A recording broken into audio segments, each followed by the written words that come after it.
Most online fitness coaches are broke. And as a previous broke online fitness coach myself, becoming a decade millionaire by 41, I'm gonna share with you 6 reasons why online fitness coaches struggle online and how you can reverse that for you. My name is Yuri. I'm the CEO and founder of Healthpreneur, and for the past 20 years, I've been helping health experts and coaches build 7- and 8-figure businesses online. I built my own multiple 7-figure business in the online health and fitness space, and after 13 years at the helm, having helped 500,000 people to better health, I sold that business, and now I help people like yourself grow yours. So in this video, I'm gonna walk you through the 6 things that I've noticed, having worked with thousands of your colleagues, and hopefully you can avoid some of these mistakes, because the reality is that they're very, very avoidable once you understand what they are. So without further ado, let's jump right in. So number 1 is they charge too little. So when I was a trainer, I was making $50 an hour. Then as I got a little bit better and more experience, I was 75 or 100, but it was still the gym. And I was getting out of that maybe $18 to $25 per hour based on the agreement at the time. So when I came online, that was my mentality. I'm like, oh, I'm gonna charge per session, charge per hour. And I thought to myself, there's no way people would spend a lot of money on their health, because I just wasn't accustomed to that even in person. And I see this all the time. This is one of the biggest things that most trainers deal with online, is they come online, they waste money building an app, or God forbid building an app, but maybe they use an app like Trainerize, or they, some done for you workouts, and they charge like $29, $49, $99 a month for some type of like ongoing coaching. And I'm like, what are you doing? At best, their VIP premium coaching is $249 a month. And the reality is, when you charge that little, it's very hard to scale your business beyond 10K per month. And then in conversations with many of these trainers, they'll say like, no, like I got to work one-on-one with my clients, and I want to make sure I give them lots of personal attention. And then I'll ask them, well, have you considered charging more? And they'll say stuff like, well, like, no, like my clients couldn't afford that. And it's very interesting, because just because you've worked with certain clients doesn't mean you have to work with them in the future. So when I was training clients in person, working 12 to 14 hours a day, and I started building my online business, I made a conscious decision to get rid of some of the clients I no longer wanted to work with. They were energy vampires. I'm like, I'm just gonna get rid of them. I'm gonna take that time, focus on my business online. I also realized I had some great clients in person, but I realized that they were not necessarily the avatar of clients I wanted to serve in the future. And so just because you've worked with some people doesn't mean you have to keep working with them forever. Like if you live in a small town, just because the people in your small town can't pay a lot of money for training doesn't mean everyone in the world who you could help online also can't afford higher prices for training. Money and what you charge is 100% between your ears. There is no pricing police. No one's telling you what you can and cannot charge. And if you're comparing what you charge to other trainers, you've already lost. So the easiest thing to think about is, what is this outcome that I'm helping my clients achieve worth? And I know that's an impossible question to answer, because you probably do something for clients that is immeasurable, right? You help someone who's struggled with weight for 20 years finally lose weight. How do you put a price tag on that? How can they put a price tag on that? But I promise you this, they're putting price tags on everything else in their life. Their iPhone, their computer, their car, their big screen TV. So please understand that if people are not going to spend the money with you, they're going to spend the money anyways somewhere else. When we're working with clients, typically all of our clients coming in are either charging or are willing to charge $2,000 to $5,000 for an outcome. Not their time, and it doesn't matter if it's an 8-week, 6-week, 12-week program. There's no alignment with how many one-on-one sessions they get. There's none of that. It's, I believe, to help someone lose this weight or pack on this muscle or whatever it might be, this is the price for the outcome. And even then, we're still undercharging, because the things that matter most in life are very hard to quantify. But at the minimum, $2,000 to $5,000 is a good starting point. If you want to hit 10, 15, 20 grand a month, that's only a handful of clients. Try to hit those numbers selling packages for $100 to $250 a month. Like, it's just not going to happen. The second reason a lot of online fitness coaches are broke is they focus on the technology, not the psychology. As an example, what platform should I use? Should I use Trainerize? Should I use School? I'm like, who cares? It doesn't really matter. I'm agnostic. I mean, we use School for all of our coaching programs. I think it's awesome. But if you want to use a specific workout app, it doesn't matter which one you use. It does not matter. Even if clients paid you money for them to do the things they know they need to do, it would be the single best investment they've ever made. Let's say you get a client coming in with you to work with you virtually, and all you do in week 1 is have them walk 30 minutes a day. Do you need an app for that? No. And they might say to you, well, I know how to walk. It's like, cool, but are you? No. When people pay, they pay attention. So it's less about the technology, more about the psychology. When I say the psychology, what I really mean by this is understanding human behavior. How do you just pick a platform. I don't care if it's Trainerized or a Pro Coach or anything else. Pick a platform and then upload your workouts, do what you want to do there. That's like secondary. What you need to focus most of your time on is going to be the psychology of how to influence people. I was a phenomenal trainer. I was a strength and conditioning coach for one of the top soccer programs in the country. I played pro soccer myself. I lived and breathed this stuff. And to this day, I still think I'm pretty awesome, even though I haven't worked with clients for a very, very long time in that regard. But it didn't matter how good I was if no one knew who I was.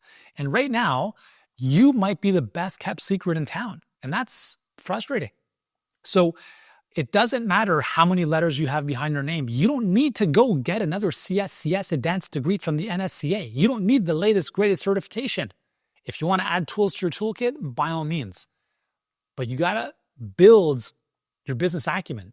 Because if no one knows you exist, it doesn't matter how good you are. So when I talk about psychology, how do you start to understand how to influence people? When I say influence, obviously for their best interest. We're not manipulating people into doing stupid stuff.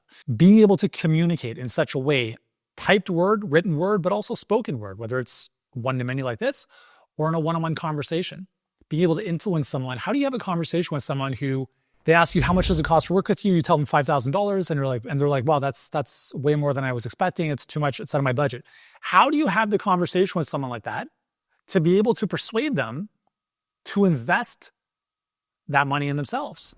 That's a skill. That's understanding how to learn about human behavior and psychology so you can actually influence people in the direction of what they want. It's not making people do things that's not in their best interest. You're not selling cocaine. You're not selling stupid gadgets that don't do anything for people. You're fundamentally helping them transform. So being able to build the skill of communication, of human behavior, of being able to persuade people who might be otherwise resistant to moving forward. How do you put offers out there that people are more attracted to? How do you get people to book calls with you, even though they know it's a sales call? These are all mechanical things you can learn how to do from a skill perspective that have nothing to do with technology. Because it doesn't matter if the latest, greatest workout app is available, there will be another one. And if that one goes out of business, there will be another one still. And there's probably going to be AI-generated workouts and all sorts of stuff. That's going to make each one of us less or more and more of a commodity unless we know how to connect and influence other people. So focus less on the technology. It's not a big deal. Just choose one of the platforms and devote most of your focus and attention on the psychology, how to be a better communicator. I'll just finish with this and move on to the next point. When I started my first online business back in 2005, I was sending out newsletters on a monthly basis, not daily, not weekly, monthly, which is a no-no. And the subject line was April newsletter. April newsletter. So please understand that I had to learn all of this stuff myself. I had no idea about copywriting, direct response, any of this stuff. But it's also why I struggled with poverty line income for the first 3 years of my business online. And then I had to learn this stuff. I'm like, oh my God, I see the world in a completely different way now. So really make it like if chapter 1 is whatever you've done up until now, chapter 2 moving forward, if you really want to achieve big things, has to be around human behavior, psychology, and learning those skills in your business. Third reason why a lot of online fitness coaches stay stuck and broke is they actually don't fundamentally believe that working with their clients online is better. And I understand this one. I get it. If you're just think about this. If you're working with the clients in person, they're squatting, you're spotting them. It feels like that would be the best option. But I'm going to just throw a wrench in this argument for a second. So if you're lucky in person, you might work out with one client 3 times a week, right? Maybe it's once, maybe it's 3 times a week. But what happens in the other 160 some odd hours of the week that they're not with you? So here's how most of trainers work. I work out with a trainer twice a week and I have a gym in my house and I still see the value in both. And I'll tell you a quick story about how you can adopt that type of hybrid option in a moment. But I work out with my trainer twice a week. If I did nothing else on my own, I can't expect amazing results from 2 workouts a week. Now, when you work online with a client, you can't just show up for a workout. The whole nature of the relationship changes. Now it's about, well, what am I getting for this investment with you? Like, you're halfway across the world. You're not with me in person. What am I actually getting here? And what they're getting is something way more valuable than they'll get in person. They're getting accountability. They're getting a methodology, a system. And here's the cool thing. The vast majority of it, they're going to do on their own. So like, why would trainers be resistant to this? Well, some, not all, some are like, well, like, I don't want my clients to get injured. That's fair. Don't have them do overhead squats by themselves. Don't have them do CrossFit workouts at home. That seems pretty obvious. But if you can understand how you can help somebody get in shape, like even if you just said body weight, okay, cool. Susan, all we're going to do this week, body weight workouts for the first phase, first 4 weeks, push-ups, lunge walks, stairs. These are all things people can do safely. So why I love online training and why I love working online with clients in general is because it puts more of the onus and the responsibility on the client. They can't just show up and do 2 workouts and that's it. Like in that example, they're following a methodology, a process where every single day they might be doing something. It doesn't mean they're working out every day, but what it forces you to do as the coach is to think about, what does this structure look like? If I never saw this person in person, what would have to be true for me to design for them to do things on their own to get the results that they want? And then on top of that, you can layer in your coaching and accountability in whatever way that looks, one-on-one, group, WhatsApp check-ins, there's all sorts of stuff there. But when you start to understand that it was never about you, it was never about you as the trainer. Like, your successful clients are going to be successful because of who they are, not because of you, not because of me. Successful people win no matter what. They just need a better system, a better environment in which to do so. And when you have someone who invests, let's say that someone has struggled with their weight or whatever it is that, for quite some time. They've worked out with a trainer before, once, twice a week. It didn't really pan out. And they're thinking to themselves, how is this going to be any better? This is exactly why it's going to be better, because what it's going to do, and you're going to challenge them on this, is going to say, hey, Susan, please tell me why, when nothing else has worked for you in person, why you believe you can be in my next success story virtually. Because my reputation is the most important thing. My reputation is a reflection of my client results. I want to make sure that you have what it takes to win. I have no vested interest in working with clients who are not going to do the work. So I need to know from you before we even move forward at all. Can you follow this plan every single day? Well, what's involved? What's needed? But the good news, you're not going to be working out every single day, but you will be doing small things every day to move you in the direction of your goals. Can you do that? Person says, yes, investment's $5K. You think they're going to show up a little bit differently? You better believe it. They're not going to piss that money down the toilet. The very fact that they pay more means they pay more attention. And that means they do the work on their own, even when they don't feel like it. Because they might wake up in the morning or not get up in the morning and think to themselves, I really don't want to get out of bed this morning.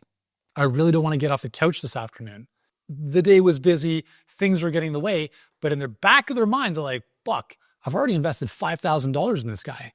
I got to see this through. So there's this sunk cost, which is a very big benefit and advantage in this situation, because now they have to do, like, you can literally, here's the plan. Here's what you're going to do on Mondays, Wednesdays, and Fridays. Here's what you're going to do on Tuesdays, Thursdays, Saturdays, Sundays. Literally map it out for them. And if they can't do it, they were not going to do it with you in person anyways, unless they're working out with you 160 hours a week. So in my experience, having done this now for 20 years, clients online who actually show up get way better results, because it requires them to do more than just showing up at the gym twice a week, normally in person.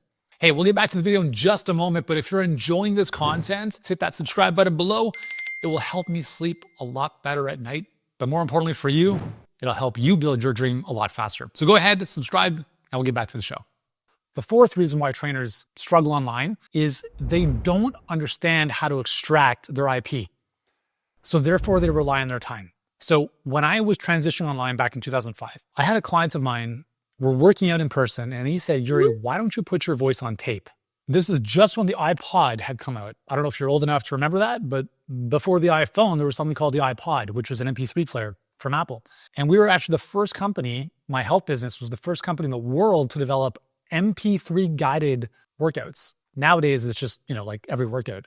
But at the time, it was my voice on your headphones guiding you through your workouts. And I thought at the time, when he said that, I was like, what does that even mean? And then I started to think about it. I'm like, holy cow, that's powerful. So I'm like, I started to mull it over a few days and I was like, hold on. So what if I could record my voice and capture it in an MP3 file, upload it to someone's MP3 player, they put their headphones in, and when they press play, it's my voice guiding them through a whole workout. That's pretty badass. And that's exactly what I did for the next couple of years, is I built workout after workout of my voice on their headphones. And now, when I was working with clients in person, I'd see them whatever it was, once, twice, 3 times a week. But they also had my audio guided workouts. So they can work out with me even when I wasn't with them, which was pretty awesome. But let me come back to this point of not knowing how to extract your IP, your intellectual property.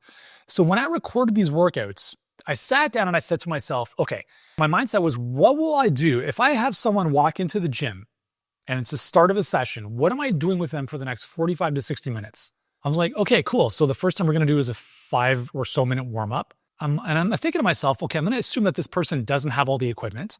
So maybe it's like, cool. So if you got a piece of stationary equipment, like a treadmill or a bike, we're going to hop on there, talk, test pace, light sweat, but you can still carry a conversation. If you don't have any of that, jog on the spot, skipping rope, jumping jacks. So I started building this out as if I were right there with the person. And then I started to build out the actual workout plans in such a way that required minimal equipment so people can do this at their home or in the gym. And the whole way through, I'm like, great. So first set, we're going to do 30 seconds of push-ups. Ready? Go. 30 seconds. I'm counting it on my end, and I'm giving them that motivation, extra push. I'm like, good, you have 5 seconds to go. You're doing great. Keep it going. And we're there. Awesome. All right. Take 30 seconds to breathe. We're going to be moving on to bodyweight squats.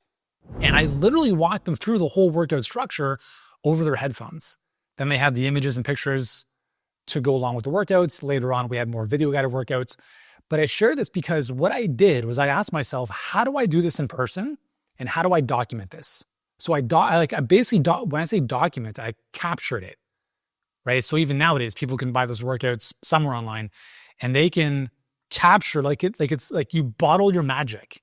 And I feel like nowadays, maybe that's like, it seems kind of obvious, but if you don't know how to extract your intellectual property, like how you do what you do with clients, you will always be reliant on your time. 5th reason a lot of trainers stay broke, stuck online is because they're afraid to give away their best stuff. Now, if there's one thing you have in your advantage as a trainer, fitness expert, is the power of demonstration. Even better if you're hot, you have a great body, like use your assets, okay? Whatever you have. But the things like visual demonstration is very powerful. Like in business, it's harder to visually demonstrate business concepts. It's very easy to demonstrate a pull-off press or how to do a front squat or a kettlebell swing, right? And it doesn't have to be like novel, like people have never seen this stuff before, but it could just be a useful, helpful piece of content. My rule of thumb for content is like, is it useful? Did it make that person's life better? That's it.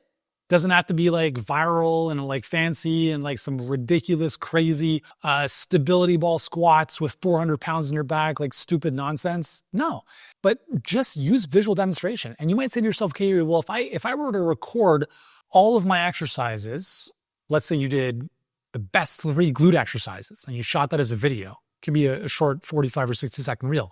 Aren't you giving away your stuff for free? Yeah. Aren't you giving away, like even if you did that for every part of the body, every different type of conditioning protocol. Here's how to do Norwegian intervals and Aren't you giving away all your stuff? Maybe, but guess what? No one gives a shit. They're not doing anything with it. You know why? Because they're not paying. We have people that watch these videos on YouTube on my channel who do nothing with them.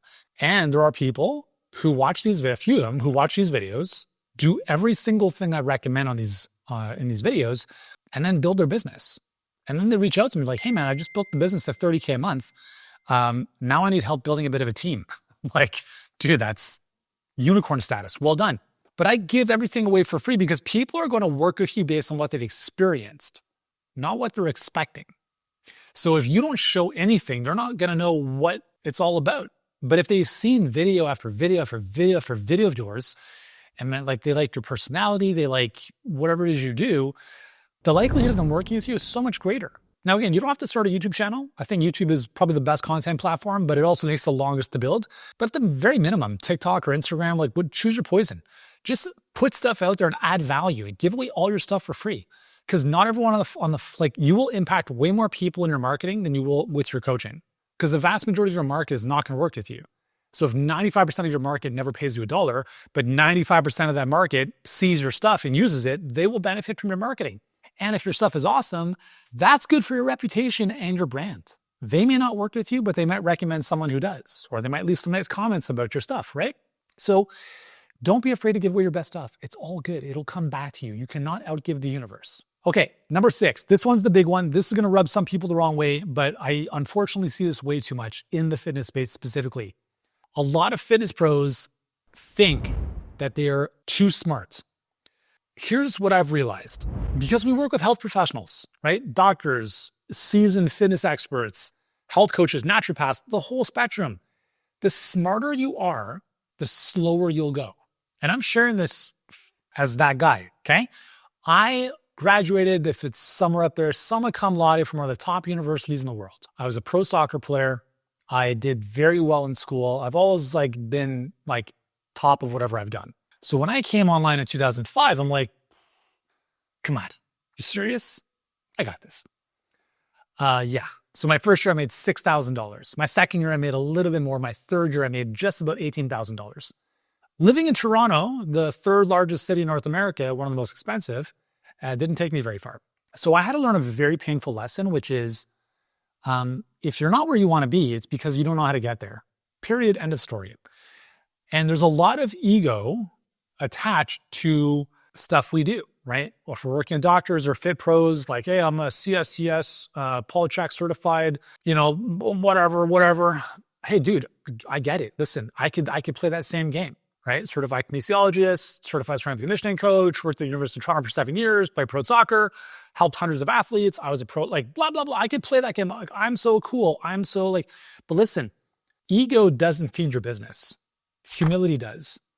And I think it's really, really unfortunate when I talk with a lot of trainers or gym owners who come to us for help because they're dying inside. They have a gym that's doing okay, but they're not where they want to be financially. They're strapped. They're location tied. They have no freedom. And they want to get out, they want to get out of it. But the reality is, or they're already online and they're making 5 or 10K a month, but they can't scale. And it's dude, if you can't, I make more money than that in the morning, right? But I wasn't always there. For me, I remember I was looking back one of my journals and I remember writing down, if I could just make 3,000, if I could just make 3,000 a day, that would be huge. Oh my God, I wouldn't get out of bed for that anymore. Okay. So I want you to understand that I've been where you are, no matter where you are. And I've built a multiple 8-figure business. Remember, I was a dead broke personal trainer. I became a decade millionaire by 41. I had to get out of my own way in this process. And I would say I'm a very stubborn, slow learner. I'm smart, but that's not always the best thing when it comes to business. I'm sure it probably pisses you off. Where you see a lot of these dudes online, you're like, this guy is retarded. How has he built a 7-figure business? I'm way smarter than him. It doesn't matter, right? What is smart? What is intelligence? Same situation, new behavior, rate of learning, right? Can we do different things for new situations? If we keep repeating the same mistakes over and over again, maybe we're not as smart as we think we are. So please take this with love, because I'm on a mission to help 1 billion people. And the only way we're going to get there is help health professionals, fitness professionals build better businesses, specifically online. Is you might be smart technically, but that has zero translation into what you're doing online. Now, if you're a gym owner and you have a successful gym, cool. You have a foundation. You've built a business. Congratulations. You have a little bit more of the wherewithal of running a business. But online, it's a very different ballgame. No one sees your gym virtually, right? No one's walking into the gym. It's a very, very different ballgame. Obscurity, it will kill you. So you have to be open-minded and humble enough to get support and get help. And you can certainly try to build everything yourself. It'll take you significantly longer, but just like you helped your clients get in better shape, they will get in better shape with your help than if they did it by themselves. So why not take that same approach with your business? And I understand, well, Yuri, funds are tight. I get that. I understand, right? But yet, just think of how much money, if you have a gym, how much money have you dumped into buying or leasing equipment and the space? tens of thousands, hundreds of thousands of dollars.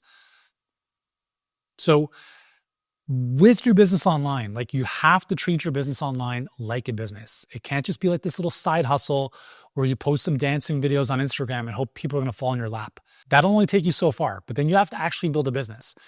The beautiful thing about building a business online is that the ceiling is limitless. The scale is unbelievable. You have to know how to get yourself out there. You have to know how to have the right systems to bring people in and service them without trading time for money. And it's a new learning curve, right? It's just like when you learned how to become a trainer, but it's, I'd say, a little bit trickier, right? The human body is somewhat predictable. Business sometimes, not so much, depending on how it's built. So I hope these 6 lessons have resonated with you in some way, shape, or form. If they have, and you want our blueprint for scaling $1 million coaching business online, check out the next video. I'll walk you through a whole roadmap. And if you like what you see there, you can certainly take the next steps and reach out for help if you'd like us to guide you to your bigger future.